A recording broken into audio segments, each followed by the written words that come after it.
En accord avec Anissa Baderi, en effet, juste quelques éléments de réponse.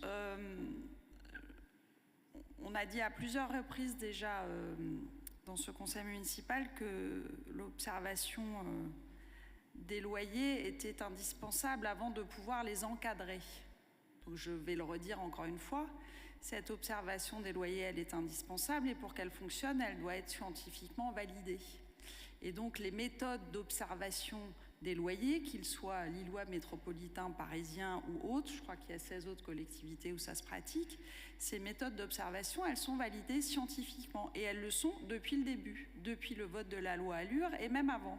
Elles l'ont été notamment par l'OLAP, donc l'Observatoire des loyers parisiens, qui a servi d'exemple et de modèle à tous les autres observatoires. Donc il n'y a pas de contestation possible de la manière dont ces loyers sont fixés. Je rappelle d'ailleurs qu'ils le sont par arrêté préfectoral et que le préfet n'a d'autre choix que de respecter une méthode qui elle-même, encore une fois, est validée à la fois scientifiquement et par la loi. Je redis ce qui a été dit à la fois dans le vœu et par Madame Baderi, qu'il y a une mission flash transpartisane, je crois que vous aimez bien le transpartisan sur vos bancs, une mission flash transpartisane qui vient d'être rendue et qui fait le bilan de l'encadrement des loyers et qui ne conteste pas la manière dont sont fixés ces loyers. Donc il n'y a pas de raison tout d'un coup de considérer que certes l'encadrement des loyers c'est bien, mais la manière dont on fait à Lille c'est moins bien.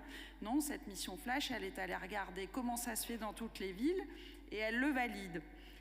Et enfin, les derniers éléments de validation, Madame Brulon, c'est la justice qui les a donnés. Oui, oui. Non, parce que je réponds du coup.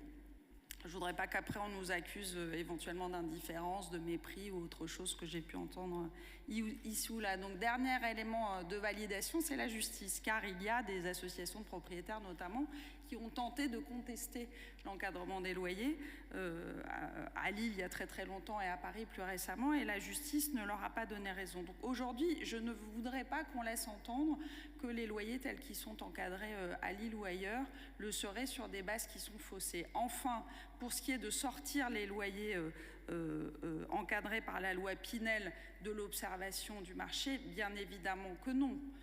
Mais c'est là où on voit bien la différence entre la manière dont à gauche on régule les loyers et dont la Macronie considère la politique du logement. Voilà. Parce que ce que vous proposez, c'est juste de permettre aux loyers d'augmenter. Parce qu'évidemment, si on sort les loyers Pinel de la moyenne des loyers, on a une moyenne de loyer plus élevée. Et si on a une moyenne de loyer plus élevée, eh bien, on fixe des arrêtés à des niveaux plus élevés. Et donc, ça fait monter les loyers pour les locataires. Donc, ce qu'on retiendra ce soir, c'est qu'il y a deux manières de réguler les loyers. Il y a ceux qui préfèrent les réguler pour que la tendance aille à la baisse, et il y a ceux qui préfèrent les réguler pour que la tendance aille à la hausse. Et ça, c'est votre groupe et le gouvernement que vous soutenez, ainsi que le président de la République.